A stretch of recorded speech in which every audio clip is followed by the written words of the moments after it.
loosened COVID-19 restrictions, the pandemic is reasserting itself.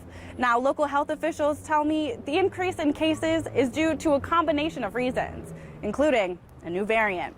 The Delta variant is about 50% more contagious. It's more highly transmissible, and part of that seems to be because of the viral load. It is different than the other variants of COVID due to its infectivity. Across the country, the Delta variant is putting a damper on the progress states have made against the pandemic. CDC officials have recommended that people mask up again in indoor public spaces, even if they're fully vaccinated, in areas with high COVID-19 rates. But right now, that's not the case for mid-Michigan. Michigan seems to have had less of the Delta variant than the U.S. as a whole. We've only confirmed in our genotyping out of cases.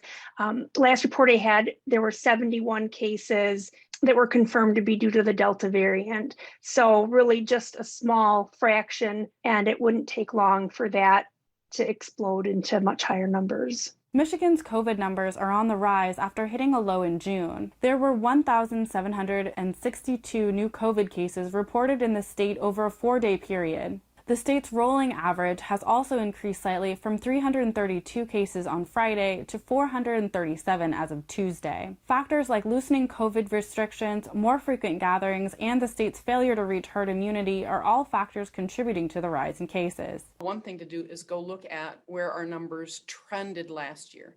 We did dip down to our lowest point in June last year, which we did this year. And then by July, we were starting to tick up, and that's what's happening again. Local health officials tell me that pattern could spell trouble for the fall when cases could jump, just like they did last year. Dr. Entler tells me mitigation efforts like wearing masks and social distancing to slow the spread of the virus could be necessary once again. Especially for those that can't get the vaccine for some reason, or our children that can't, those under 12 that aren't vaccinated.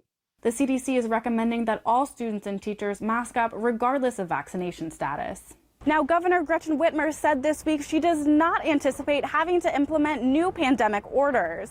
We are watching carefully what the CDC is recommending. Now, I would anticipate that what the CDC recommends, we will continue to promulgate guidance. Every health official I talked to encouraged Michiganders to get vaccinated to avoid another surge in the pandemic. Reporting in downtown Lansing, I'm your neighborhood reporter, Elle Myers, Fox 47 News.